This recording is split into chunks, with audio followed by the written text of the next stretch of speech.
آمین من الآن الی قیام یوم الدین۔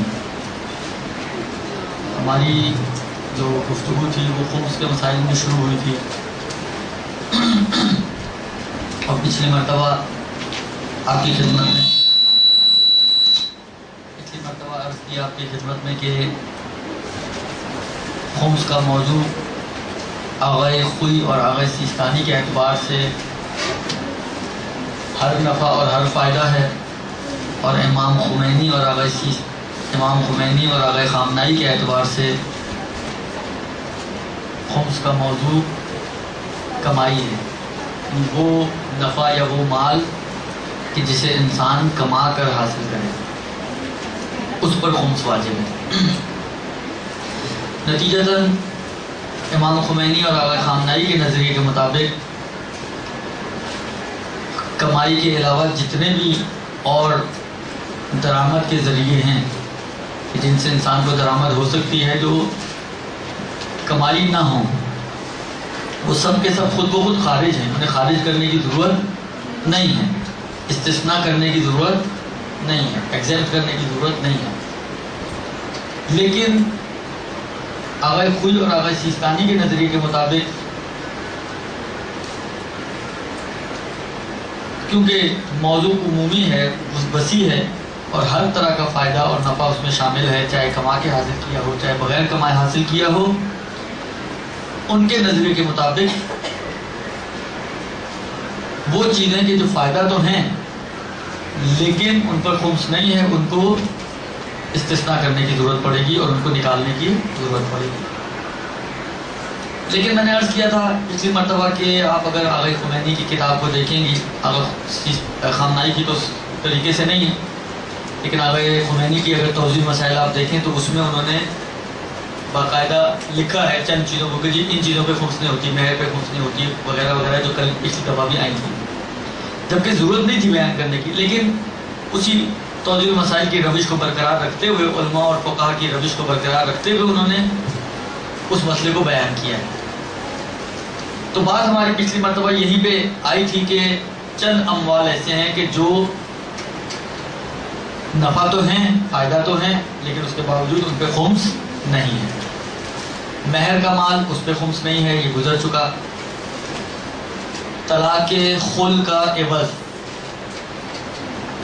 اس پر خمس نہیں ہے، یہ گزر چکا۔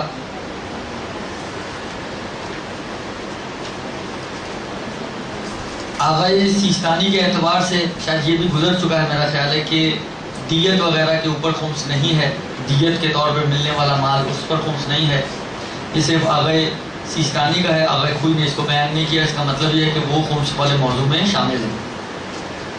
اور چوتھی چیز جو بیان کی تھی آدھی، وہ تھی میراث۔ میراث کے طور پہ ملنے والا مال، اس پر خمس نہیں ہے۔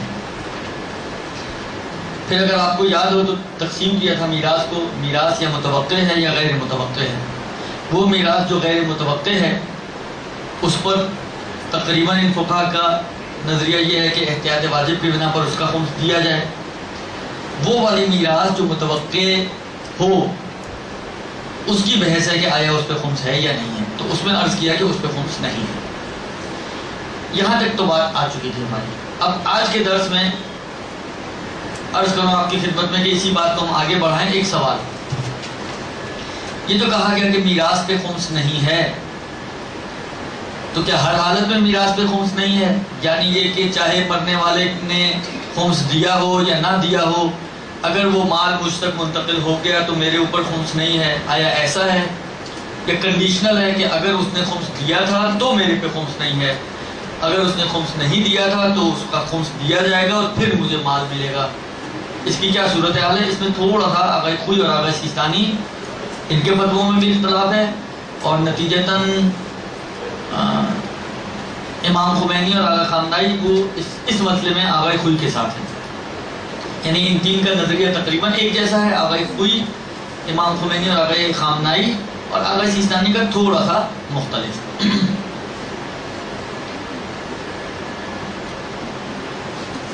دیکھیے، اب چونکہ میراث کی بات ہے، ایک میراث کا مسئلہ پچھلی مرتبہ بھی عرض کیا تھا، تھوڑا سا آج مجھے پھر اس کو بیان کرنا پڑے گا تاکہ پہلے میراث کا جو اصل مسئلہ ہے وہ کلیئر ہو جائے آپ کو، تو پھر اس کو دیکھیں کہ اس کی روشنی میں اور خمس ان دونوں کو جب ہم سامنے رکھیں گے تو کیا نتیجہ نکلتا ہے۔ میراث کے چیپٹر میں فقہ نے یہ مطلب بیان فرمایا ہے کہ جیسے ہی ایک شخص کا انتقال ہوتا ہے تو انتقال ہونے کے فوراً بعد یہ مال جو اس شخص کی ملکیت میں تھا، ایسا نہیں ہے کہ فوراً مرتے ادھر اس کی آنکھیں بند ہوئیں، ادھر وہ مال منتقل ہو گیا مثلا کسی اور کے جو اس کے ورثہ ہیں اس کی طرف، ایسا نہیں ہے، بلکہ اس مال کی نسبت پہلے کچھ رسپانسبلٹیز ہیں، کچھ ذمہ داریاں ہیں، ان کو پورا کرنے کے بعد پھر جو مال بچتا ہے وہ ان وارثوں کی طرف منتقل ہوتا ہے۔ یوں سمجھ لیں کہ چند سٹیپس گزرنے کے بعد پھر وہ میراث بنتی ہے، مرتے ہی میراث نہیں بن جاتی۔ درست؟ مثلا کیا؟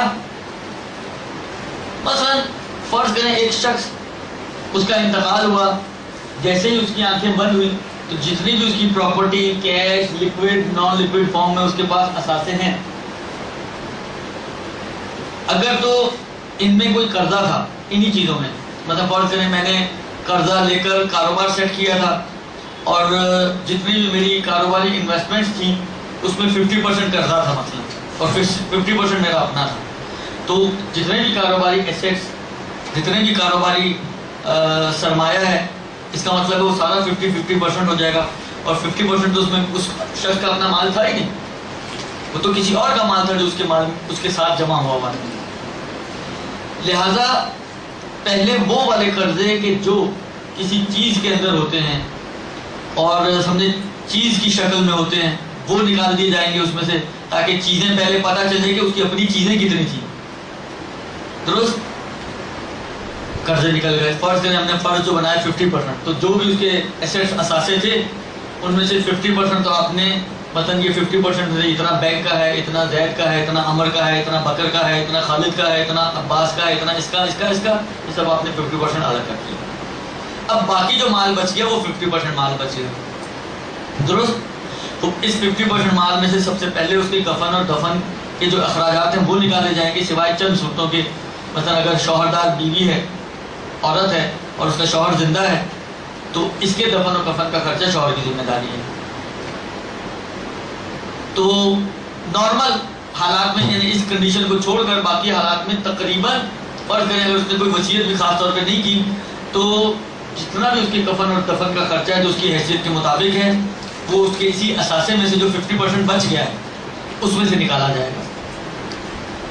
وہ نکالنے کے بعد اب اگر اس کے اوپر کوئی دینی قرضے سمجھیں، یعنی چیزوں کے اندر کوئی قرضہ نہیں ہے، مال میں کوئی قرضہ نہیں ہے، بلکہ اس کی گردن پہ کوئی قرضہ ہے، مال قرضے سے پاک ہے، لیکن فرض کریں کوئی خمس و زکوٰۃ اس نے نہیں دیا تھا، وہ اس کی گردن پہ موجود ہے، تو خمس و زکوٰۃ اس کے نکالے جائیں گے اس 50% باقی مال میں سے، یعنی 50% سے بھی کم ہو چکا ہے، اس لیے کہ اس کے کفن اور دفن کا خرچہ بھی اس میں سے نکلا ہے۔ پھر اس کے وہ قرضے جو اس کی گردن پہ تھے نا اس کی چیزوں میں، ان قرضوں کو جیسے خمس و زکوٰۃ وغیرہ وہ نکالے جائیں گے، کوئی واجب حج اس کی گردن پہ تھا وہ نکالا جائے گا۔ پھر اگر فرض کریں اس نے کوئی وصیت کی ہے تو یہ سب کچھ نکالنے کے بعد قرضے ورضے، خمس وغیرہ، حج وغیرہ 1/3 اس کی وصیت پہ خرچ کیا جائے گا۔ اب جو مال بچ رہا ہے کفن دفن کا خرچہ نکال دیا، گردن پہ جو قرضے تھے نکال دیے، حج وغیرہ کروا دیا، 1/3 اگر وصیت کی ہے تو 1/3 نکلے گا، نہیں کی تو نہیں نکلے گا، نکال دیا۔ اب جو مال بچے گا یہ وہ مال ہے کہ جو میراث کے طور پر ورثہ میں جائے گا۔ درست؟ بس اس کا مطلب یہ ہے کہ یہ مال خمس نکلنے کے بعد وارثوں تک پہنچے تب میراث بنے گا۔ ایسا مال جو خمس نکلنے کے بعد وارثوں تک پہنچتا ہے اس میراث پہ خمس نہیں ہے۔ یہ جو کہا ابھی کہ خمس نہیں ہے میراث پر، اس سے مراد ایسا مال کہ جو مرنے والے کی خمس وغیرہ نکالے جانے کے بعد وارثوں تک پہنچتا ہے تب اس کے اوپر خمس نہیں ہے۔ اگر فرض کریں ادھر باپ کا انتقال ہوا، ادھر اولادوں نے فوراً سارا مال تقسیم کر لیا، کوئی پرواہ ہی نہیں کہ خمس دیا تھا کہ نہیں دیا تھا، کہ کیا صورتحال تھی اور کیا نہیں تھی. تو آغا خوئی، امام خمینی، آغا خامنائی، ان تینوں کے نظریے کے مطابق بہرحال اس کا خمس دینا ہوگا. فرض کریں 5 اولادیں ہیں، 5 میں سے 2 پٹری سے اتری ہوئی ہیں، 3 دیندار ہیں، تو صحیح ہے، انہوں نے اگر اپنے حصے میں سے نہیں نکالا تو نہ نکالیں، وہ گنہگار ہوں گے. لیکن ان تینوں کے حصے میں جو مال آیا ہے اس میں جو خمس کا حصہ ان کے پاس آیا ہے، ریشو سے بن جائے گا، بے نسبت ہو جائے گا. مثلا فرض کریں 5,000 روپے خمس تھی، 5 بیٹے تھے، سب نے اس مال کو مساوی طور پہ تقسیم کر لیا. تو 1,000 خمس مثلا فرض کریں ایک بیٹے کے پاس آیا، 1,000 دوسرے بیٹے کے پاس آیا، 1,000 تیسرے بیٹے کے پاس آیا، 1,000 چوتھے کے اور 1,000 پانچویں کے. تو اب ایسا نہیں ہے کہ مثلا جو دیندار بیٹا ہے وہ کہے جی 5,000 اسی کو نکال لیں، نہیں، اس کے مال میں جو خمس کا ریشو آیا وہ 1,000 کا ہے، تو اس کو 1,000 دینا. یہ 1,000 دے دے، یہ بری ذمہ ہے، باقیوں نے فرض کریں نہیں دیا تو وہ گنہگار ہوں گے، وہ غاصب بنیں گے، اور وہ ان کے اوپر جو بھی غصب کے گناہ ہے اور جو بھی احکام ہے وہ ان کے اوپر جاری ہوں گے. اس سے زیادہ کی ذمہ داری نہیں ہے. ہاں البتہ اگر یہ چاہے تو یہ کر بھی سکتا ہے کہ مثلا پورا خمس اپنی ذمہ لے کر اپنے مال سے نکال دے، یہ بھی ہو سکتا ہے. لیکن اصل قانون جو ذمہ داری اور وظیفہ بنتا ہے وہ اتنا ہی بنتا ہے کہ وہ 1,000 کی حد تک اس کا وظیفہ بنتا ہے کہ وہ خمس نکالے، باقی اس کی گردن پہ خمس نہیں ہے. اس صورت میں کہ جب خمس نکالے بغیر مال کو تقسیم کر دیا جائے، میں نے عرض کیا آغا خوئی، امام خمینی اور آغا خامنائی تو فرماتے ہیں کہ اس کو خمس دینا ہوگا وارثوں کو. اس میں اختلاف کیا آغا سیستانی نے. آغا سیستانی نے 1-2 ایڈیشنل شرطیں لگائی. اگر وہ شرطیں پوری ہوتی ہیں تب تو ان وارثوں کو خمس نکالنا ہے، لیکن اگر وہ کنڈیشنز پوری نہیں ہوتی تو چاہے خمس نکالنے بغیر تقسیم ہوا ہے، پھر وارثوں کی بھی ذمہ داری نہیں ہے کہ وہ خمس نکالیں. 2 شرطیں لگائی آغا سیستانی نے. ایک شرط تو یہ ہے کہ مرنے والا خمس کو مانتا ہو، اور دوسری شرط یہ ہے کہ ماننے کے ساتھ ساتھ نکالنے کا عادی بھی ہو، دیتا بھی ہو. ایک شخص مانتا ہے، صحیح ایک ہے شریعت کا حکم، لیکن میں دیتا نہیں دیتا. جس طرح بہت سے لوگ نماز کو مانتے ہیں لیکن پڑھتے نہیں ہیں. ایسا نہیں کہ نہیں پڑھنے کا مطلب یہ ہم نکالیں گے اس کا مطلب ہے نماز کو مانتے ہی نہیں مانتے ہیں. کبھی کبھی سال 1-2 سال میں 1 دفعہ کوئی عید کوئی جمعہ پڑھ کے لیتے ہیں، لیکن پریکٹس میں نہیں ہے پڑھنے کی، یومیہ نماز نہیں پڑھتے ہیں مثلا. تو نہ پڑھنے کا مطلب کبھی بھی یہ نہیں ہوتا کہ وہ مانتے بھی نہیں ہیں. آپ کہیں جی وہ منکر نماز ہو گئے لہذا وہ کافر ہو گئے، ایسا نہیں ہے. لہذا یہاں پہ بھی اگر یہ خمس کو مانتا ہے لیکن نہیں نکالتا یا مانتا ہی نہیں، ان 2 صورتوں میں پھر وارثوں کی ذمہ داری نہیں ہے کہ وہ نکالیں اس کے مال سے خمس. لیکن اگر وہ خمس کو مانتا تھا اور ماننے کے ساتھ ساتھ نکالتا بھی تھا تو پھر وارثوں کی ذمہ داری ہے. یعنی ان 2 کنڈیشنز کے بعد پھر آغا سیستانی کا بھی مسئلہ کوئی آغا خوئی والا بن جائے گا. یعنی ان کنڈیشنز پوری ہونے کے بعد کہ خمس کو مانتا بھی ہو اور نکالنے کا عادی بھی ہو، تو پھر چاروں مراجع کا نظریہ یہ ہو جائے گا کہ خمس دینا ہوگا اور دینے کے بعد پھر مال تقسیم ہوگا. درست جی؟ یہ اصل میراث ہے کہ جس کے اوپر خمس نہیں ہے. آغا خوئی، خمینی اور خامنائی کے اعتبار سے خمس نکالنے کے بعد جو میراث ملے، کیونکہ یہ اصل میں جو آپ خمس نکال رہے ہیں یہ میراث کا خمس نہیں نکال رہے ہیں، یہ اس مردے کی گردن پہ جو خمس تھا وہ نکال رہے ہیں. یعنی یہ خمس میں اپنے خمس نہیں نکال رہا ہوں. دیکھیں اس کو سمجھانے کے لیے میں ایک پہلے اور فقہی مسئلہ عرض کروں خمس کے حوالے سے. خمس میں ایک مسئلہ یہ بھی ہے، مثلا فرض کریں یہ موبائل میرے والد کا ہے، انہوں نے خریدا اور خمس کی ڈیٹ آ گئی، استعمال نہیں ہو سکا، انہوں نے اس کا خمس نکال دیا. خمس نکالنے کے بعد فرض کریں انہوں نے دیکھا مثلا مجھے ضرورت تھی، انہوں نے یہ مجھے گفٹ کر دیا. خمس نکالنے کے بعد جو انہوں نے مجھے گفٹ کیا ہے، تو آیا اب سوال یہ کہ اگر فرض کریں سال تک میں بھی یوز نہ کروں تو میرے اوپر دوبارہ خمس ہوگا یا نہیں ہوگا؟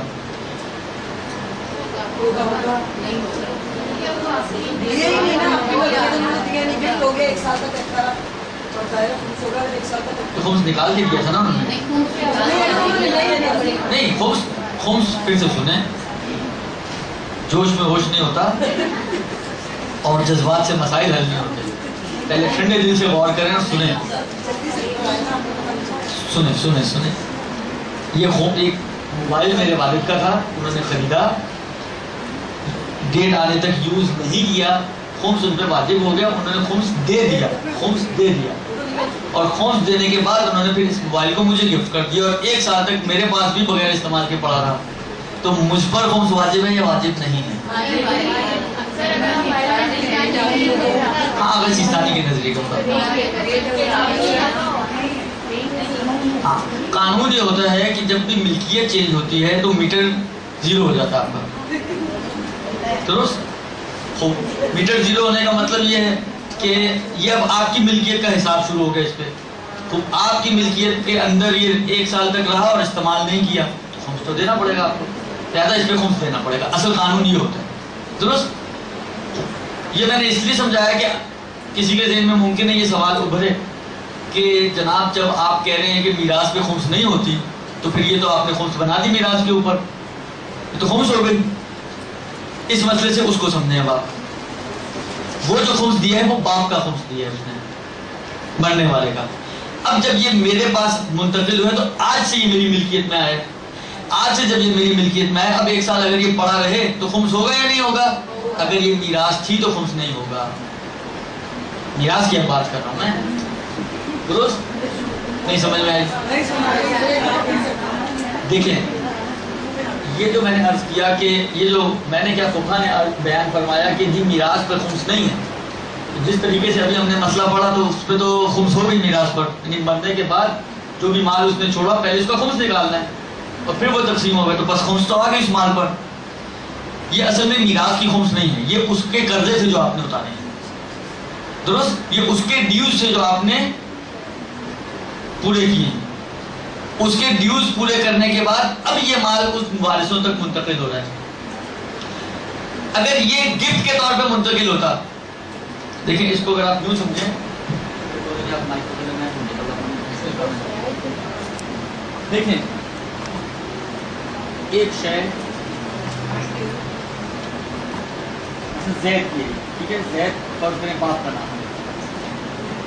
2 صورتیں، ایک دفعہ یہ تحفہ دیتا ہے آپ کو، ایک دفعہ میراث ملتی ہے آپ کو. اس کی ملکیت کی چیز ہے، اس نے تحفہ دیا، آپ کی ملکیت ہو گئی. درست؟ ملکیت چینج ہو گئی. اس تحفے پر اگر 1 سال پڑا رہے خمس ہوگا. درست؟ یہی چیز اگر فرض کریں زید کی ملکیت میں تھی، زید کا انتقال ہو گیا، اس کے وارثوں کو میراث کے طور پر ملا. منتہا میراث کے طور پہ ملنے سے پہلے اس کے اوپر خمس کیونکہ ڈیو تھا، آپ نے خمس نکالا ہے باپ کا. خمس نکلا باپ کا. خمس نکلنے کے بعد وہ چیز میراث کے طور پر اولاد کو ملی. اب یہ سال تک پڑی رہے خمس نہیں ہے. یہ ہے اصل میں میراث پہ خمس ہے یا نہیں. اگر یہ تحفہ ہے تو خمس ہے، اگر یہ میراث ہے تو اب خمس نہیں ہے اس کے اوپر. یہ جو خمس دیا گیا یہ اصل میں میراث کا خمس نہیں ہے. میراث تو میری بنی ہی نہیں ہے. میراث ہی اس وقت بنے گی جب اس کے ڈیوز پچھلے کلیئر ہوں گے تو پچھلے ڈیوز کلیئر ہوں گے. درست؟ اب یہ 100 سال بھی آپ کے پاس پڑا رہے، ورنہ قانون کیا تھا؟ ملکیت چینج ہوگی تو خمس ہونا چاہیے تھا. قانون یہ کہہ رہا ہے کہ جیسے ہی ملکیت چینج ہوگی تو خمس ہونا چاہیے تھا سال بعد. لیکن کیونکہ یہ میراث کے طور پر ملا ہے آپ انسان کو، لہذا یہاں پر خمس نہیں ہوگا. یہ جو کہا جا رہا ہے کہ میراث پہ خمس نہیں، اس سے مراد یہ والی یہاں سے بات ہے، اس کی بات نہیں ہوگی، اس کی بات ہوگی. یعنی جب آپ کی ملکیت میں آئے گا تب اس کی بات ہوگی، اور آپ کی ملکیت میں یہ والے ڈیوز دینے کے بعد آئے گا یہ. درست؟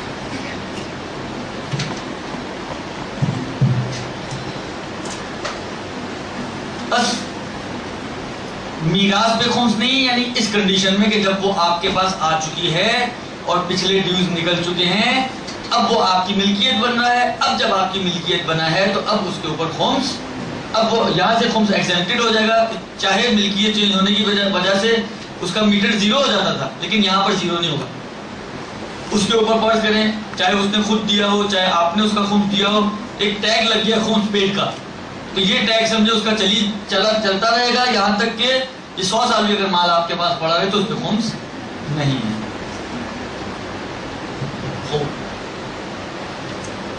بس یہاں تک چار یعنی 3 ایگزمپشن ایسی ہیں جس کو تقریباً تمام مراجع نے مانا ہے، چاروں نے، مہر، طلاق خلع کا عوض اور میراث۔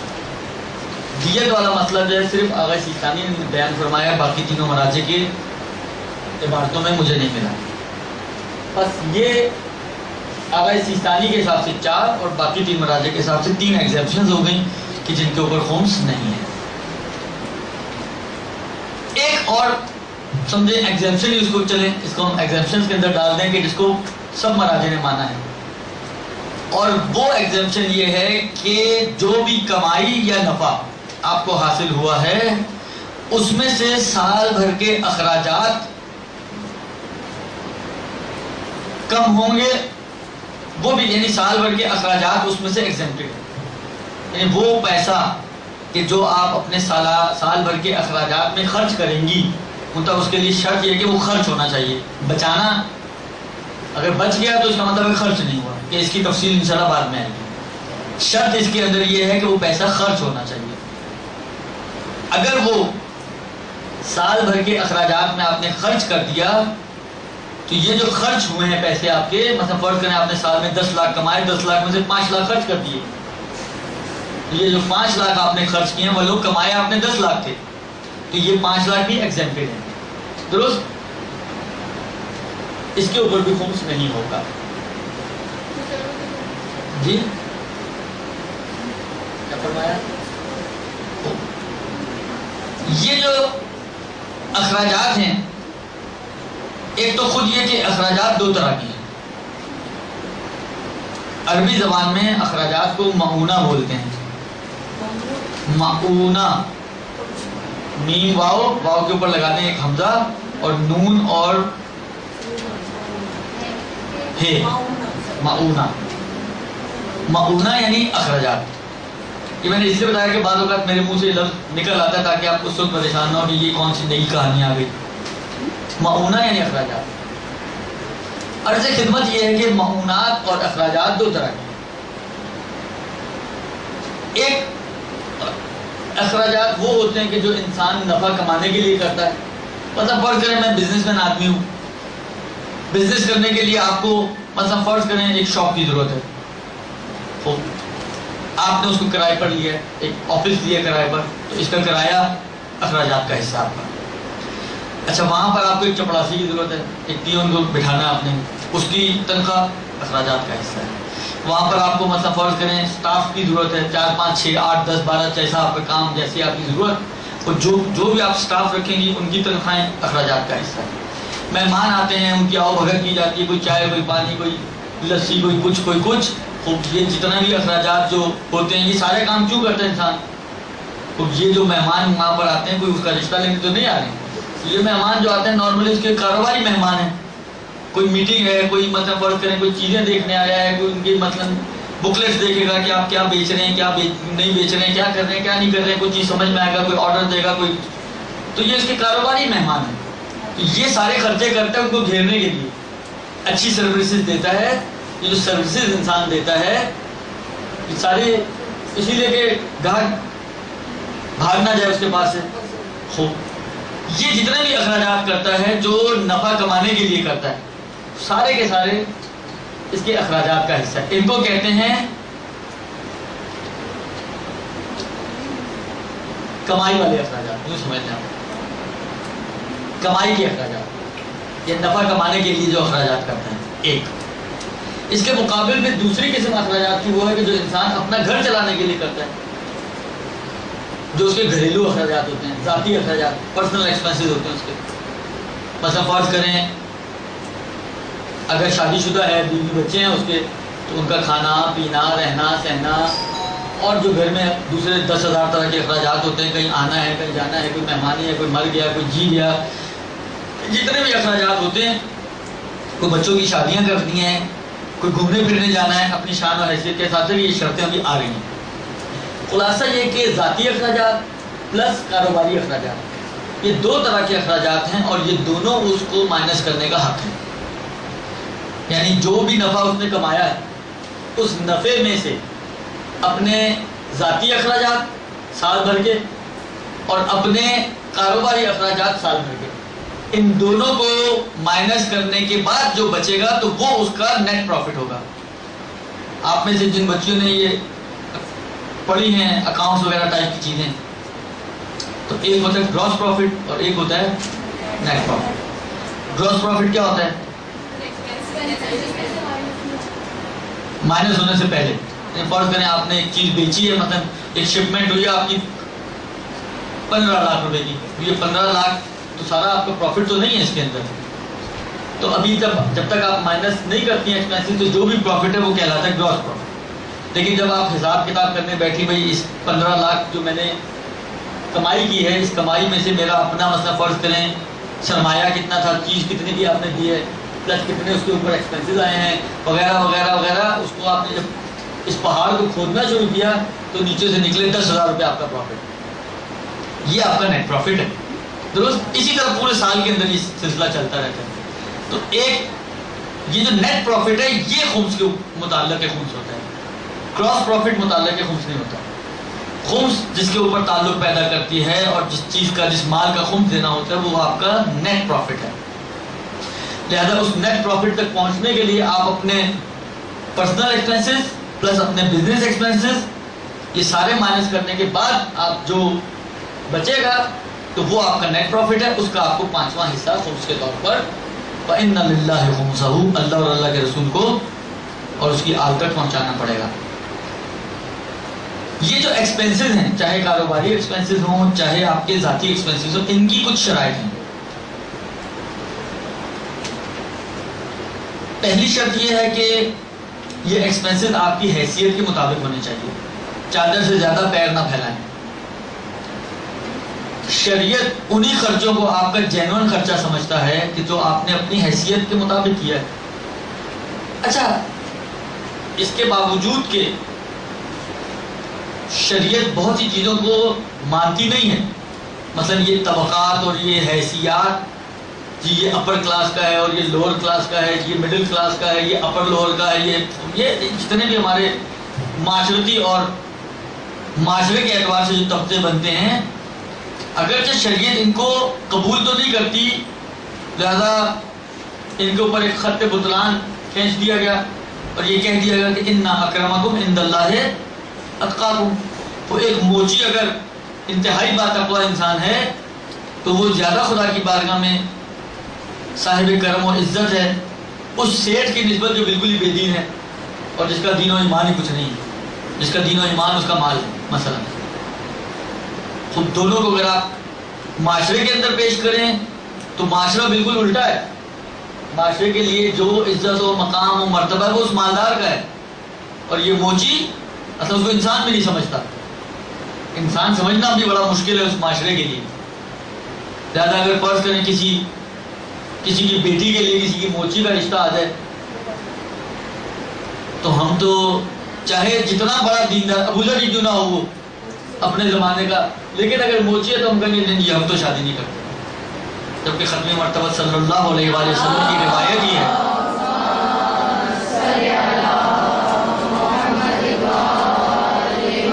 کہ پیغمبر فرماتے ہیں کہ اگر تمہاری بیٹی کے لیے کسی ایسے شخص کا رشتہ آئے جس کے دین سے تم راضی ہو، جس کے دین سے تم راضی ہو اور تم اس کی اگر شادی نہیں کرو گے تو ایسے فساد میں زمین مبتلا ہو جائے گی کہ جس کا جبران اور تلافی نہیں کی جا سکتی. مفہوم ہے حدیث کا، ظاہراً توجیہ المسائل میں دی ہوئی حدیث نکاح کے چیپٹر میں آپ دیکھ لیجیے گا. درست.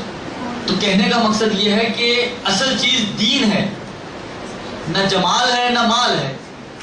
اصل چیز جو شریعت نے کرائٹیریا آپ کو دیا ہے وہ دین کا کرائٹیریا دیا ہے. جبکہ ہمارے معاشرے میں دیکھتے ہیں جی سب سے پہلا سوال یہ ہوتا ہے جی کرتا کیا ہے. اچھا جی جاب کرتے تو کتنا کماتا ہے، پھر شکل و صورت کی طرف جاتے ہیں. بعد میں چاہے نمازی ہو اس کا تو کوئی پوچھتا بھی نہیں. ہمارے معاشرے میں کسی کو اس کی فکر بھی نہیں ہوتی کہ نماز بھی پڑھتا ہے نہیں پڑھتا. پتہ سارے ایسے نہیں ہیں، بعض ایسے بھی لوگ ہیں اسی معاشرے میں، اسی آپ کے کراچی میں، کہ جو اتنے حساس ہیں. مثلا ایک صاحب کا مجھے فون آیا، جناب میری بیٹی کے لیے رشتہ ہے، منتہا لڑکا جو ہے بینک کی نوکری کرتا ہے، اور بینک کی نوکری میں آپ کو پتہ ہے کیلو کال تو ہے. صحیح ہے، ذاتی طور پہ تو حرام نہیں ہے، لیکن کم شعبے ایسے ہیں کہ جہاں پر وہ بچا رہے. اور کہیں آج بچے ہوئے شعبے میں کل کو ٹرانسفر ہو گئی کیش ڈپارٹمنٹ میں چلا گیا تو پھر کیا ہوگا؟ تو اس کا مشورے کے لیے فون آیا تھا کہ آپ کا کیا مشورہ، میں ایسے ایسے کرتا ہوں اپنی بیٹی کی شادی. تو بعض ہیں تو اتنے دیندار ہیں کہ وہ اس کو بھی دیکھتے ہیں کہ بالآخر بعد میں ہماری بیٹی کسی حرام میں مبتلا نہ ہو جائے یا حرام غذا میں مبتلا نہ ہو جائے. اور بعض ایسے جن کو پتہ ہی نہیں ہوتا کہ کیا ہو رہا ہے اور کیا نہیں ہو رہا، کما رہے ٹھیک ہے 50,000 تنخواہ ہے بس صحیح ہے باقی سب چلے گا. اور پھر بعد میں پریشان بھی ہوتے ہیں ایسے لوگ. ایسا نہیں کہ پریشان نہیں ہوتے، وہ بعد میں کتنے کیسز ایسے آتے ہیں کہ جی شادی کر دی تھی، بعد میں پتہ چلا جی وہ لڑکا تو ڈرنک کرتا ہے. تو آپ اٹھتے ہیں، پہلے دیکھا نہیں آپ نے اس کے دین کو، پہلے اس کے مال کو دیکھا. اب وہ اپنے مال کو استعمال کر رہا ہے تو آپ کو پریشانی ہے کہ یہ غلط جگہوں پہ استعمال کر رہا ہے. خیر، تو عرض خدمت یہ ہے کہ آپ کی حیثیت کے مطابق ہونا چاہیے. وہی خرچہ جینون خرچہ ہے اور شریعت اس کو خم سے ایگزمپٹ کرتی ہے. لہذا اگر کسی نے حیثیت سے بڑھ کے خرچ کیا ہے تو وہ جو زائد مقدار اس نے حیثیت سے بڑھ کے خرچ کیا ولو اسراف نہیں بھی ہوا، اسراف کی شرط الگ ہے، وہ بھی آ رہی ہے. دیکھیں میں آپ کی خدمت میں عرض کروں، یہاں پر امام خمینی کا تھوڑا ڈفرینٹ اور سخت مسئلہ ہے. یہ جو میں بات کر رہا ہوں ابھی آغای خوئی اور آغای سیستانی کے اعتبار سے بات کر رہا ہوں. اس میں آغای خامنائی کا مجھے نہیں معلوم، لیکن امام خمینی کا خود بخود آغای خامنائی کے لیے بھی اپلیکیبل ہو جائے گا. امام خمینی کا اس میں بھی سخت ہے، حیثیت سے بڑھ کر لیکن اسراف نہ ہو. یہ کیسے ہو سکتا ہے اس کی مثال میں پہلے حیثیت کو سمجھاؤں آپ کو کہ حیثیت کا تعین کیسے ہوگا. دیکھیں شریعت نے اس کا کوئی کرائٹیریا نہیں دیا، کوئی علامت نہیں بتائی. ایک بچوں کا ایک پتہ نہیں کارٹون تھا کیا تھا، شاید آپ لوگوں نے بہت سی بچیاں دیکھتی ہیں، بہت سے بڑے بھی خیر کارٹون شوق سے دیکھتے ہیں. پنوکیو کے نام کا ایک آتا تھا، اس میں وہ جھوٹ بولتا تو اس کی ناک لمبی ہو جاتی. اب ایسا کوئی شریعت کے پاس کوئی کرائٹیریا نہیں جس نے اس حیثیت سے بڑھ کر خرچہ کیا تو اس کی سینگ نکل آئیں گے، ایسا کچھ نہیں. وہ عام نارمل انسان ہی رہے گا. پھر کیسے پتہ چلے حیثیت سے بڑھ کر کیا یا نہیں کیا؟ میں نے کہا شریعت نے کوئی کرائٹیریا اس کا نہیں دیا، معیار عرف ہے، عرف طے کرے گا کہ یہ خرچہ آپ نے اپنی حیثیت سے بڑھ کر کیا یا اپنی حیثیت کے مطابق کیا. اب عرف کے پاس کیا کرائٹیریا، یہ بہت ہی میں کہہ رہا ہوں یہ کوئی شرعی چیز نہیں ہے، یہ ایک عوامی چیز ہے. اس کو شریعت کا رنگ مت سمجھیے گا اور دیجیے گا، صرف سمجھانے کے لیے آپ کو بتا رہا ہوں کہ یہ ایک عوامی. ممکن ہے ہم یہ کہیں کہ عرف سے اگر آپ پوچھیں تو عرف کے پاس کیا معیار ہے تو عرف کے اندر یہ ایک معیار ہو. مطلب فرض کریں میں اپنی مثال میں ہوں، مثلا آپ کو پتہ جی میں مدرسے میں پڑھاتا ہوں، مدرسوں میں کیا تنخواہیں ہوتی ہیں ابھی آپ کو اندازہ ہے. اب میں بتاؤں گا نہیں کہ کیا ہے لیکن یہ اندازہ آپ کے خوب. پھر یہ کہ درسوں سے مثلا فرض کریں کہ کیا ملتا ہوگا، کیا ہے کیا نہیں. بلاخر ایک انسان ہے، ہم لوگ تو ماشاءاللہ اپنے سے زیادہ دوسروں کی فکر میں رہتے ہیں، ہم تو اس قوم میں سے. تو ایک اندازہ لگا لیا آپ نے جناب یہ مولانا صاحب مثلا مہینے کے اتنا کماتے ہوں گے. ایک ذہن میں آپ کے ایک لیول آ گیا. اب فرض کریں ایک خرچہ میں نے کیا، مثلا فرض کریں کہ ایک ٹوٹی پھوٹی گاڑی لے لی. آپ نے کہا کہ یار چلو اتنا کما رہے ہیں، اتنا تو شاید ہو سکتا ہے، کوئی آپ کی آنکھیں باہر نہیں آئیں. وہ ایک اور کارٹون آتا تھا ماسک، آج سارے کارٹون یہی آ جائیں گے، اس میں یہی ہوتا تھا اس کی آنکھیں باہر آ جاتی تھیں. سمجھے یہ معیار ہے. اگر آپ نے کوئی خرچہ ایسا کیا جو آپ کی حیثیت سے بڑھ کر ہے تو اگر سمجھے عوام کی آنکھیں ماسک کی طرح باہر آ جائیں تو اس کا مطلب سمجھے کہیں دال میں کالا ہو گیا، کچھ گڑبڑ آپ نے کی ہے. لیکن اگر وہ بڑی آسانی سے تحمل کر لے اور کوئی بدہضمی نہ ہو، عوام کو بات چیت سن رہا ہو کہ یار یہ اس کی تو اتنی حیثیت نہیں ہے، یہ تو کماتا نہیں ہے اتنا، اس نے خرچہ کیا. مثلا میری بیٹی کی شادی ہو، میں اپنی بیٹی کی شادی کے اوپر مثلا فرض کریں مجھے تو یہ بھی نہیں پتا یہاں پہ سب سے اچھا لون کون سا ہے، کون سا ہے سب سے اچھا لون؟ لون کے کپڑوں کی بات نہیں کر رہا ہوں، شادی لون کی بات کر رہا ہوں.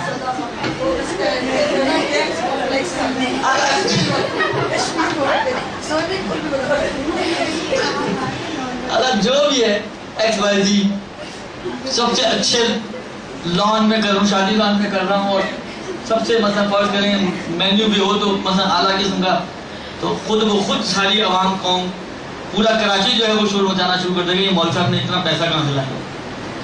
یعنی لوگوں کے لیے برداشت آسان نہیں ہے اس قسم کی چیز. مولوی کی تو کوئی بھی چیز برداشت نہیں ہوتی. بعض کی پھر بھی ہو جاتی ہے لیکن مولوی کی تو بالکل ہی نہیں ہوتی. تقویٰ ہے یا لقوہ ہے؟ امیر المومنین علی بن ابی طالب علیہ السلام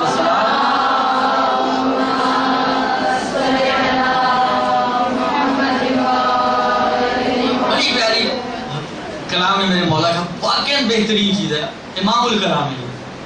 مولا کہتے ہیں کہ زہد یہ نہیں کہ انسان کسی چیز کا مالک نہ ہو، زہد یہ ہے کہ کوئی چیز اس کی مالک نہ بنے. کشتی جب تک دریا کے اوپر ہے وہ کبھی غرق نہیں ہوتی ہے. غرق اس وقت ہوتی ہے جب پانی اس کے اندر آنا شروع ہوتا ہے. یہی چیز ہے، یعنی جب دنیا ایک عالم کے دل میں آ جائے تو سمجھیں اس کی کشتی غرق ہے.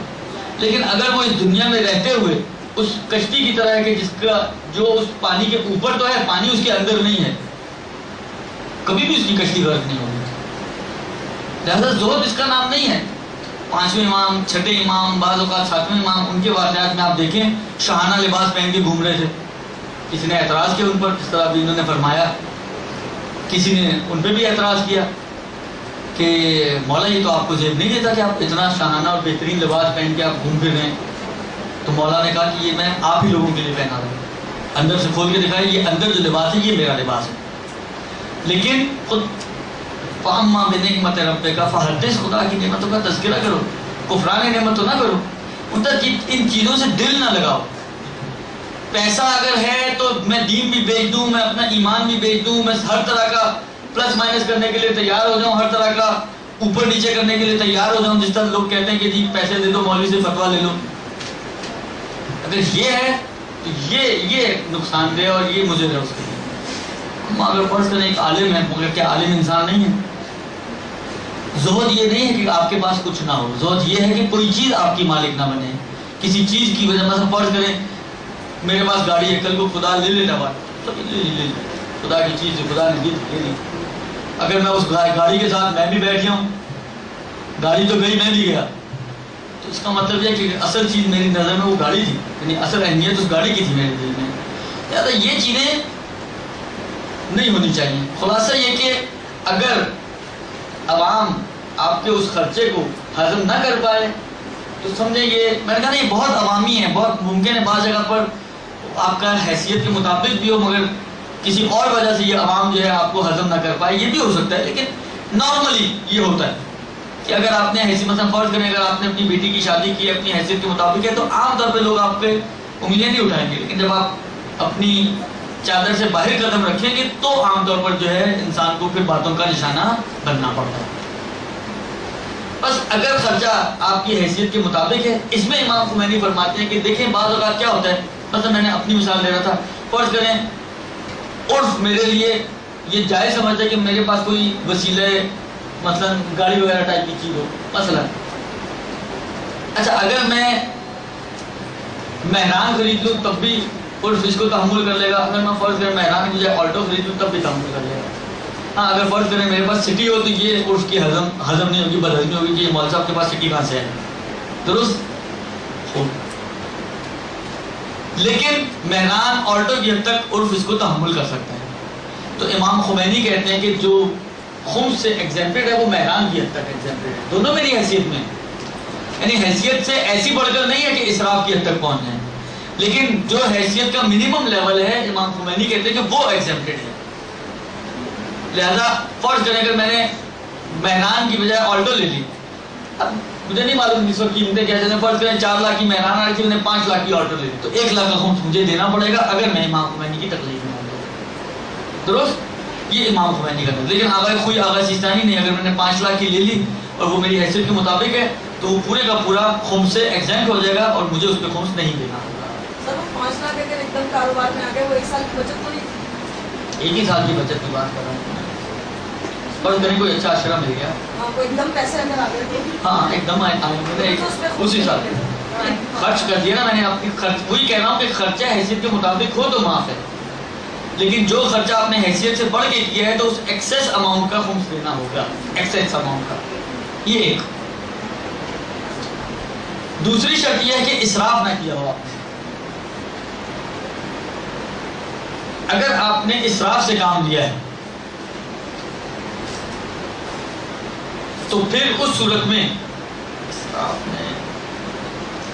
اسراف کا مطلب ہے کہ حیثیت سے بھی بڑھ گیا آپ کے، اور وہی والی بات جہاں پر مثلا 1000 روپیہ خرچ کرنا تھا آپ نے 5000 خرچ کر ڈالے، اسراف سے یہ مراد ہے۔ تو اگر آپ نے اسراف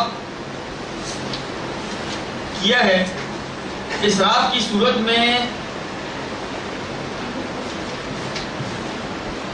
آبائے تینوں کا ظاہر نظریہ یہی ہے کہ اسراف کی صورت میں یہ مال آپ کو خمس اس کا دینا ہوگا جو آپ نے اسراف کے طور پہ خرچ کیا ہے۔ خرچہ اس وقت ایگزیمپٹڈ ہے کہ جب اسراف نہ ہو، اگر اسراف ہوا ہے تو وہ خرچہ پھر ایگزیمپٹڈ نہیں ہے۔ اس کے بعد تیسری شرط یہ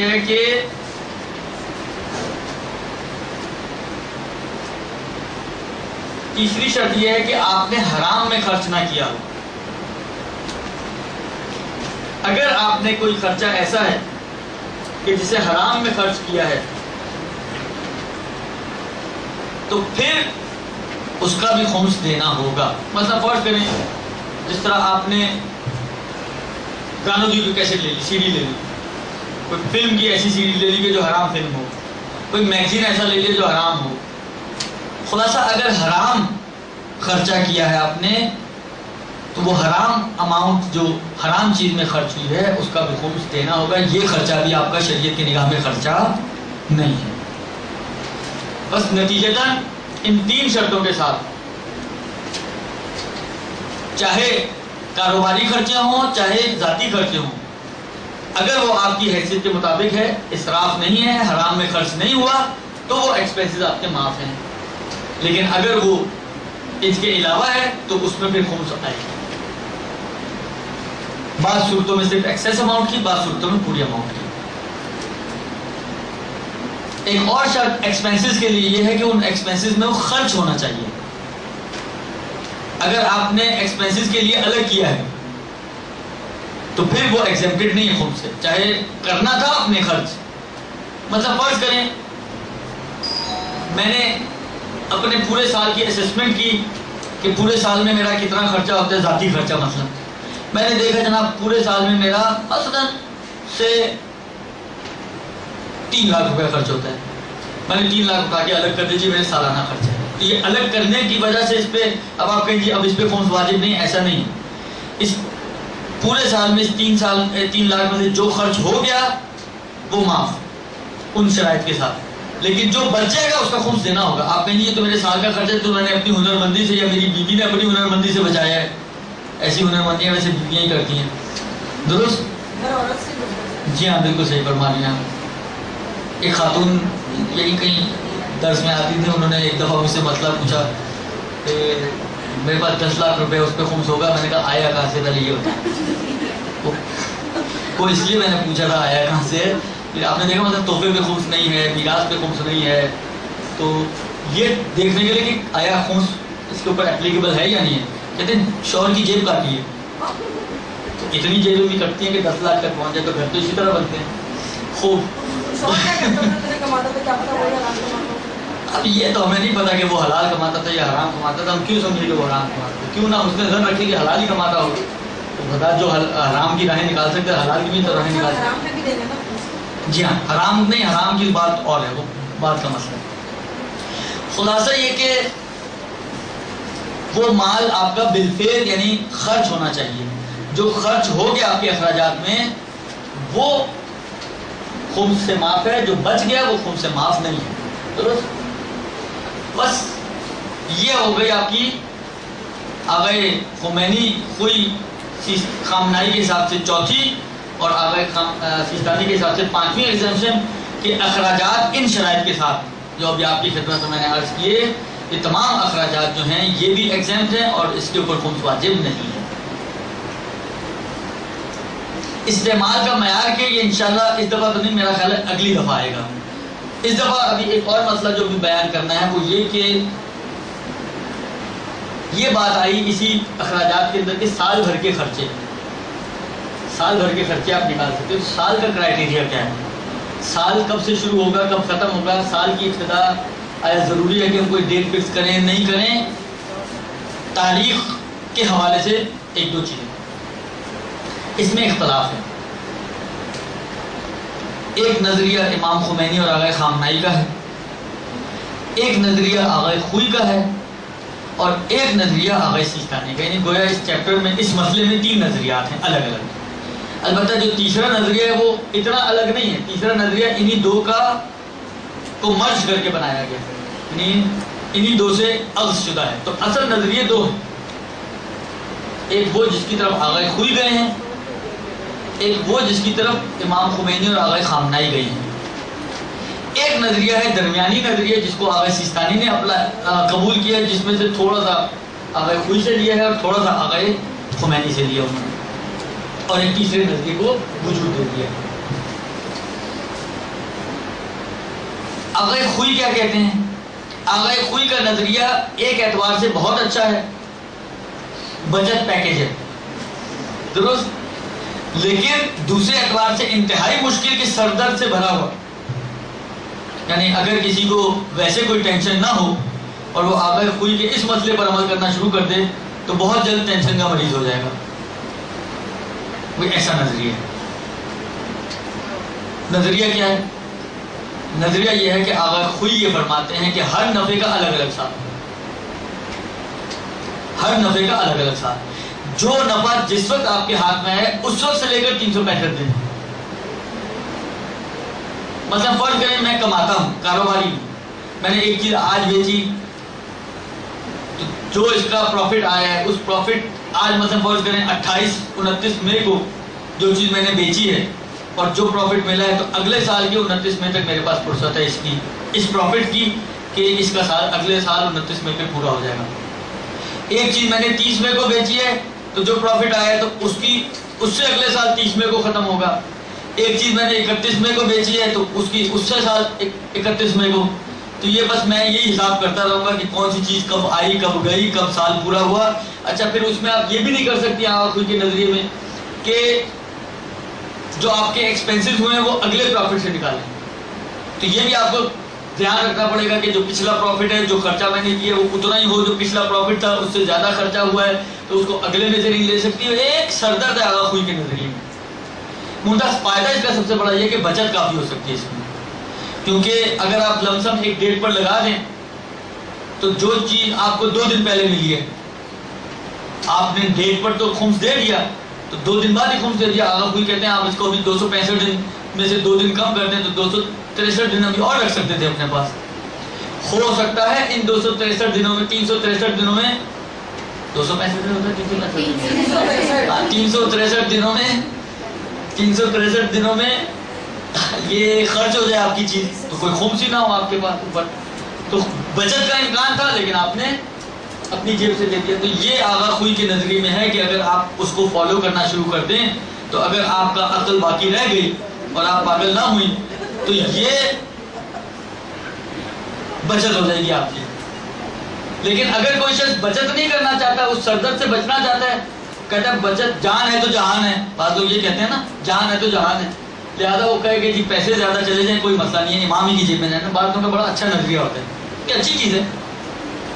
ایک صاحب سے کوئی بات ان سے اسی خمس کے حوالے سے ہو رہی تھی، کوئی ان سے ڈیلنگ چل رہی تھی کچھ کرنسی کے حوالے سے نا. ان کا میں زیادہ والا اماؤنٹ لگا رہا ہوں، بلاخر یہ ہے کہ امام میرے مقروض بن جائیں اس میں کوئی حرج نہیں ہے، میں امام کا مقروض نہ بنوں اس میں کوئی، یہ مشکل مسئلہ ہے کہ کل کو امام مجھے بولیں گے جی اتنا تمہاری طرف میرا نکلتا ہے تو میں وہاں کہاں دوں گا. میرا اگر امام کی طرف نکلے گا تو پھر امام کمپنسیشن تو بلاخر کچھ نہ کچھ تو دیں گے. لہذا یہ ایک اچھی سوچ ہے کہ بلاخر بہت دوسرے لوگ سوچتے ہیں امام ہی کی جیب میں جانا نا، سالات کو ملے گا، امام کو ملے گا، دینی کا کام ہوگا، دینی پہ خرچ ہوگا، کوئی مسئلہ نہیں، تھوڑا جیب سے زیادہ چل جائے کوئی مسئلہ نہیں. تو اگر کوئی اسی سوچ کے مطابق ایک ڈیٹ فکس کرنا چاہے آغا خوئی کے نظریے میں تو واجب نہیں ہے، لیکن کرنا چاہے اپنی سہولت کے لیے تو کر سکتا ہے. لہٰذا فرض کریں آپ کوئی بھی ایک ڈیٹ فکس کر لیں جو آپ کو سوٹ کرتی ہے، اس پہ جو کچھ بھی ہے وہ آپ کے پاس پھر چاہے 2 دن ہی پہلے آیا آپ اس کا خمس نکال دیں تو آپ کی ذمہ داری بہرحال پوری ہو جائے. البتہ ایک میں راہ ہے، ایک خانچہ اور بھی بتا دوں آپ کو. پاکستان ہے تو خانچوں کے بغیر تو کام چلتی نہیں آپ کو درست. ایک خانچہ میں آپ کو بتا دوں کہ اگر خوئی والے اگر چاہیں تو یہ کر سکتے ہیں کہ جو چھوٹی موٹی انکمز اور ایکسپینسز ہیں ان کے لیے ایک ڈیٹ فکس کر لیں. مثلا گھر میں کیا آیا کیا گیا, راشن یہ وہ ساری چیزیں, کیونکہ ان میں اگر ایک ایک چیز کا حساب کرنے بیٹھیں گے تو واقعاً حیدرآباد بھر جائے گا.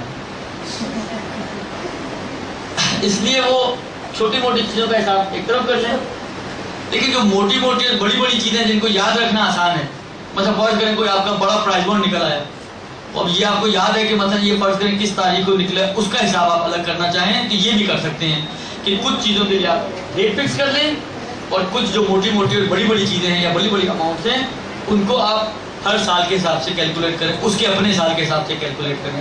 تو آگے خوئی کے نظریے میں اس کا آپشن بھی کھلا ہوا ہے. لیکن لاسٹلی پھر وہی بات کہ اگر ان تمام جھنجھٹوں سے کوئی بچنا چاہے تو آسان راہ حل وہی ہے کہ آپ ایک ڈیٹ فکس کر لیں تو سب جھنجھٹوں سے آپ فری ہو جائیں گے, ٹینشن فری زندگی گزاریں, وہ زیادہ بہتر ہے. لوگ جو ہے ٹینشن فری روڈز بنا رہے ہیں, سگنل فری روڈز, تو آپ کی اپنی زندگی میں زبردستی کے سگنلز جمع کر رہی ہیں کہ ہر دوسرے دن آپ کو ایک ٹینشن ہو کہ پتہ نہیں کوئی چیز رہ نہ گئی ہو, کوئی چیز کھڑی نہ رہ گئی. تھوڑا سا آپ بھی اپنی زندگی کو ٹینشن فری بنانا چاہیں تو ہو سکتا ہے ایک ڈیٹ فکس کر لیں, اس پہ سارا خمس نکال دیں آپ, چاہے 2 دن پہلے آئے. وہی والی بات ہے, امام ہی کی جیب میں جانا, نہ جس نے دیا ہے وہی اسی کی جیب میں جا رہا ہے, تو وہ اور برکت دے گا آپ کو. یہ آغاز خوئی کا نظریہ. امام خمینی اور آغاز, اچھا ایک چیز امام خمینی, آغاز خامنہئی اور آغاز سیستانی میں کامن ہے. یہ یوں کہے کہ یہ جو آغاز خوئی کا نظریہ ہے, لوگ 2 طرح کے ہوتے ہیں. کیٹیگریز اگر ہم لوگوں کی بنائیں تو 2 کیٹیگریز میں آپ تقسیم کر سکتے ہیں. ایک وہ کیٹیگری ہے لوگوں کی کہ جو کچھ کر کے کما رہے ہیں, یعنی ایفرٹس کر رہے ہیں اور کما رہے ہیں. ایک ممکن ہے گروہ ایسا ہو معاشرے کا کہ جو گھر بیٹھے کھا رہا ہے. گھر بیٹھے کھا رہے سے مراد یہ ہے کہ مثلا چیریٹیز کے اوپر یا خمس کے اوپر یا زکوٰۃ کے اوپر یا مثلا فرض کریں کسی مخیر شخص کی مدد کے ذریعے اس کا گھر چل رہا ہے, خود کچھ نہیں کرتا. درست. آغاز سیستانی یہ کہتے ہیں کہ یہ لوگ کہ جن کے کمانے کا کوئی ذریعہ نہیں ہے, اس میں اچھا وہ افراد بھی آ جاتے ہیں, مثلا فرض کریں وہ لڑکا اور لڑکی جو بالغ ہو چکے ہیں مگر پڑھ رہے ہیں, پاکٹ منی مل رہی ہے ان کو, وہ کما نہیں رہے ہیں مثلا, وہ بھی اس میں شامل ہے. وہ گھریلو خواتین, یعنی اس میں صرف چیریٹی والے شامل نہیں, آپ نے چیریٹی والوں کا مسئلہ ایسا نہیں. وہ گھریلو خواتین جو جاب نہیں کرتی, صرف شوہر کی جیبیں کاٹ کے گزارا کر رہی ہیں. البتہ یہ ذہن میں رکھیں کہ شوہر کی جیب کاٹنے کی اجازت شریعت اسی وقت دیتی ہے کہ جب شوہر راضی ہو. اگر شوہر نے منع کیا ہوا اور شوہر اس پہ راضی نہ ہے کہ اس کی جیب سے آپ کوئی بھی پیسہ نکالیں تو قطعاً آپ کو اس کی اجازت نہیں ہے.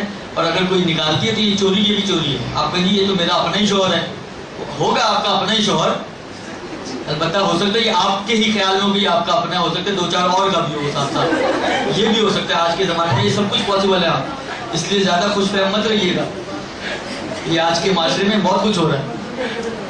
تو لیکن جب آپ کے گھر میں اس وقت تو بادل آپ ہی کا ہے, تو شریعت اس کی اجازت نہیں دیتی. شریعت نے ہر شخص کو اس کی, یعنی آپ دیکھیں دین اسلام نے کہاں تک تحفظ کیا ہے حقوق کا. یہ دنیا, یہ بیوقوف لوگ جو ہیں یہ کہتے ہیں جناب مسلمان ٹیررسٹ ہوتے ہیں. اصلا اسلام سے بڑھ کر کون سا دین ہے جس نے تحفظ دیا ہے لوگوں کے حقوق کو؟ اسلام وہ دین ہے کہ جس نے حیوانات کے حقوق کو تحفظ دیا ہے. آپ رسالت الحقوق پڑھیں امام سجاد علیہ السلام کا,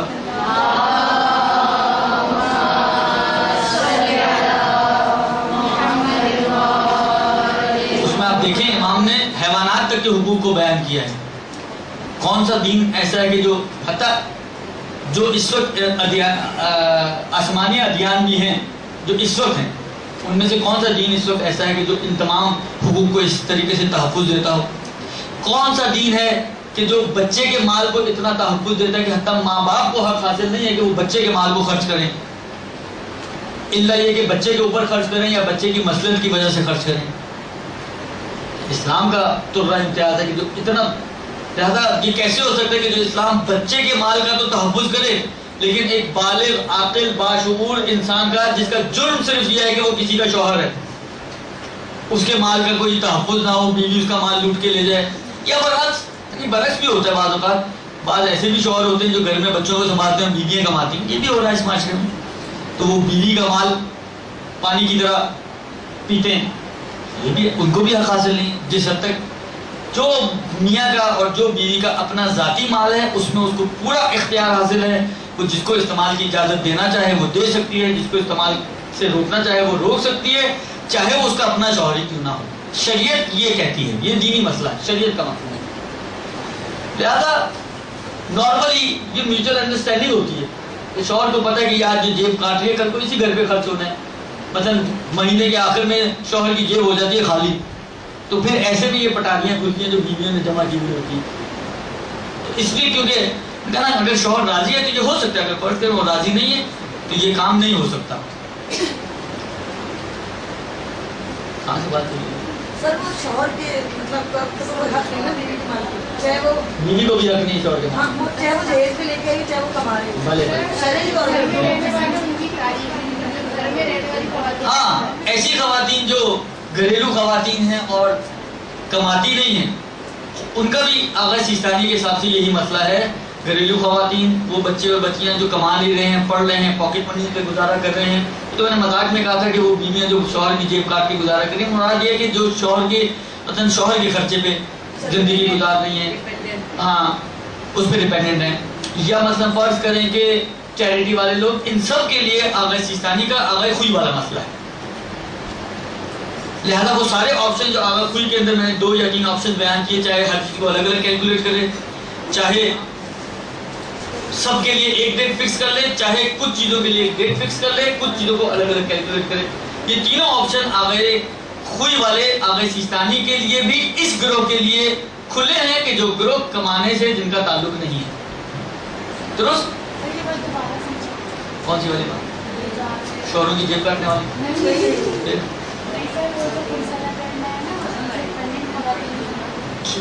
جو خواتین کماتی نہیں ہیں, کمانے کا ان کا کوئی ذریعہ نہیں, حتیٰ گھر میں ٹیوشن بھی نہیں پڑھا رہی, تو وہ پڑھا رہی ہے تو وہ بھی کما رہی ہے, کوئی ذریعہ نہیں ہے ان کا کمانے کا. وہ صرف شوہر جو جیب خرچ دیتا ہے, یہ شوہر اس کے خرچے پورے کرتا ہے, اسی پہ ڈپینڈنٹ ہیں شوہر کے اوپر. یا وہ لڑکے اور لڑکیاں کہ جو پڑھائی کر رہے ہیں, کوئی کماتے نہیں ہیں اور والدین کی پاکٹ منی پہ گزارا کر رہے ہیں, یا وہ افراد کے جو چیریٹی پہ گزارا کر رہے ہیں. ان تمام افراد کے لیے خمس کی تاریخ کا مسئلہ آغا خوئی والا ہے. آغا خوئی کا کیا مسئلہ تھا؟ آغا خوئی کا مسئلہ یہ تھا کہ جو نفع جس وقت حاصل ہوا اس دن سے اس کا سال شروع ہوگا, اور اس دن سے 365 دن, تو ہر دفعے کا الگ الگ سال. یہ اصل مسئلہ تھا ان کا. لیکن اس کے لیے میں نے 3 آپشن دیا آپ کو. اصل مسئلہ تو یہی ہے کہ ہر نفع کا الگ الگ سال, نتیجتاً ہر چیز کو آپ الگ الگ کیلکولیٹ کریں. لیکن یہ جائز ہے, واجب نہیں ہے. 2 آپشن اور بھی کھولے آپ کے لیے. ایک تو یہ کہ آپ کو ایک ڈیٹ فکس کر دیں, تو سب کو اسی پہ خمس دے دیں. ایک یہ کہ آپ توڑ دیں کچھ چیزوں کو, جو چھوٹی موٹی چیزیں ان کے لیے ڈیٹ فکس کر دیں, جو موٹی موٹی چیزیں ان کے لیے الگ الگ سال بنا لیں. تو یہ بھی ہو سکتا ہے. یہ تینوں چیزیں آغا سیستانی کے اس گروہ کے لیے اپلیکیبل ہیں کہ جو گروہ کمانے سے تعلق نہیں رکھتا اور کمائے بغیر اپنی زندگی گزار رہے ہیں. اس کے مقابل میں وہ گروہ کہ جو کما کے حاصل کر رہا ہے مال, تو ان کے لیے, اور آغا خامنائی اور آغا خمینی ان کے نظریے میں سب کے لیے مسئلہ یہ ہے کہ یہ گروہ جو کمانے سے تعلق رکھنے والے ہیں, کیونکہ آغا خامنائی اور آغا خمینی تو ویسی کمائی کے اوپر خمس واجب سمجھتے ہیں, اور یہ کمائی اور غیر کمائی دونوں پہ سمجھتے ہیں, مگر اس کے سال کا کیلکولیشن اس کی کمائی کے حساب سے ہوگا. پھر وہ مال جو بغیر کما کے بھی اس نے حاصل کیا وہ اسی طرح کیلکولیٹ ہوگا, یعنی اسی میں ایڈجسٹ ہو جائے گا. اس کا طریقہ یہ ہے کہ اگر تو جاب کر رہے ہیں تو پہلی کمائی, پہلی تنخواہ, اور اگر کما رہا ہے یعنی کاروبار اور بزنس کر رہا ہے تو پہلا دن کمائی کا, یا سمجھے جس دن اس نے پہلی چیز بیچی ہے, درست, اس دن سے اس کا سال شروع ہوگا.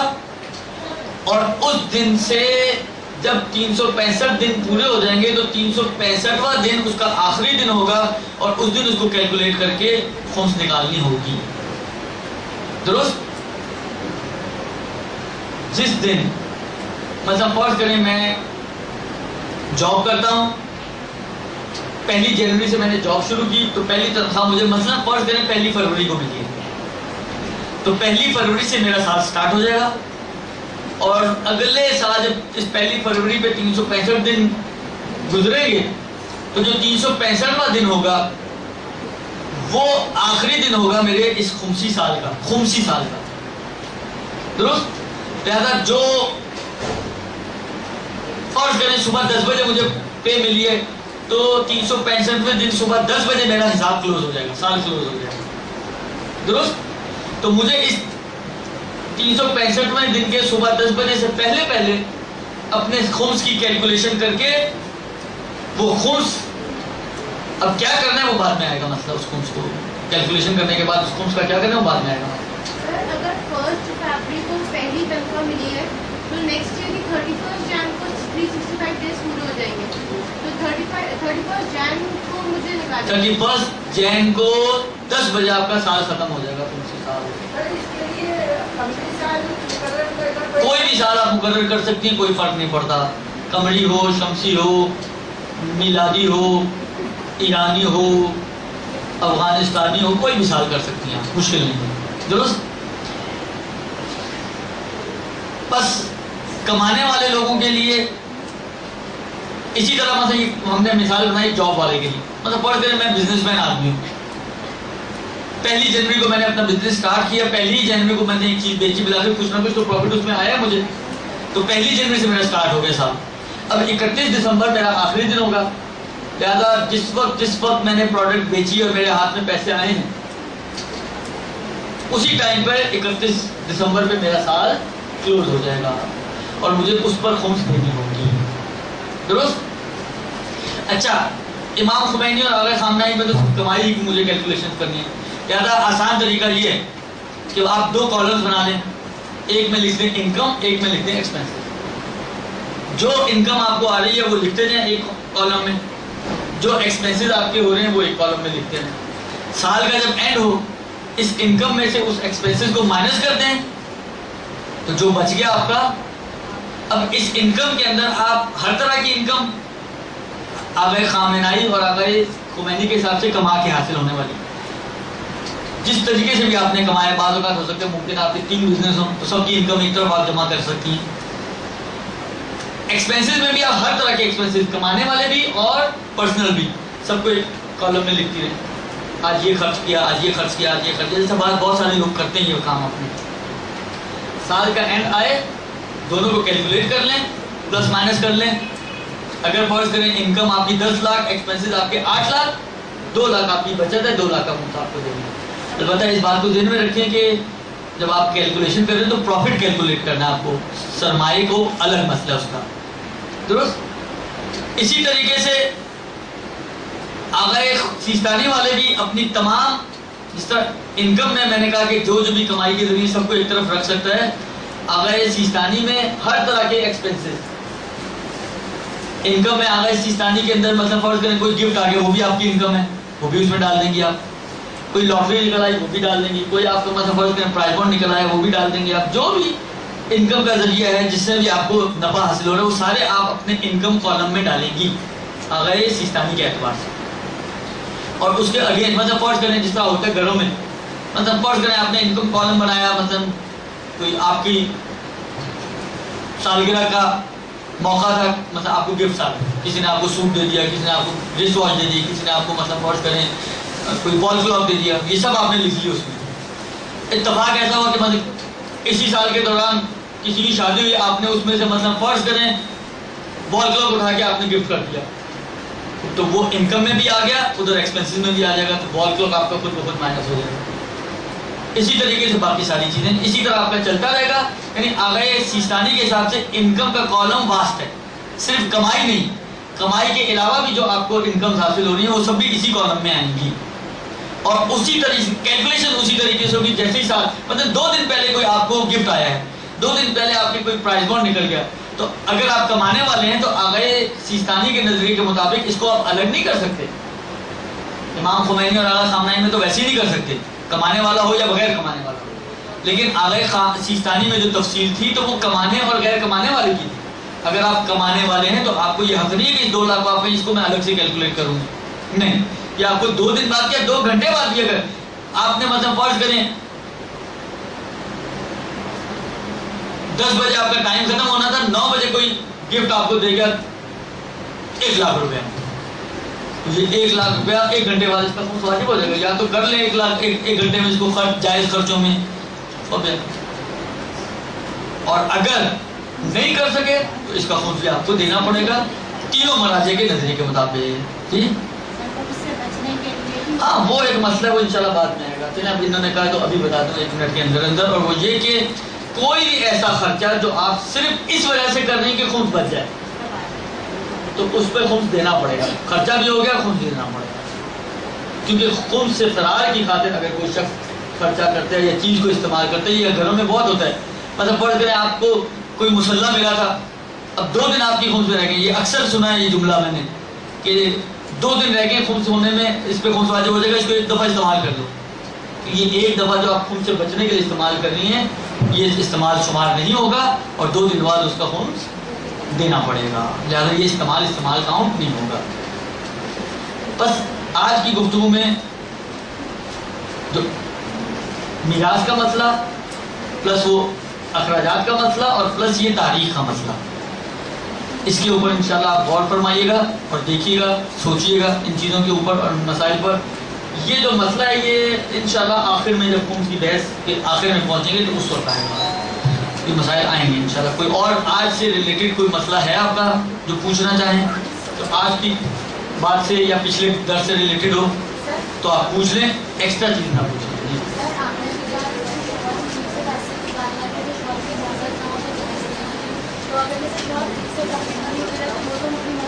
وہ تو آپ کے اپنا مال ہے، وہ تو تحفہ ہے اس کا آپ کو خرچ کر سکتے۔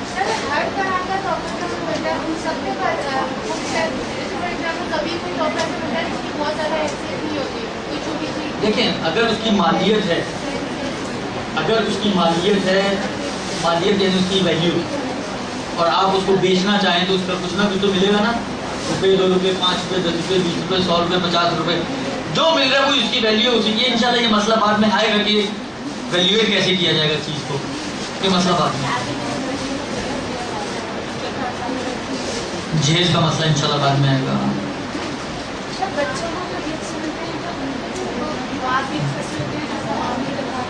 بھلے ان پہ بھی خمس، ان تینوں آغا خوئی کے علاوہ باقی تینوں مراجع کی نظر میں بچے پہ بھی خمس ہے، اس کا ولی دے گا اس کو، صلی اللہ علیہ وسلم۔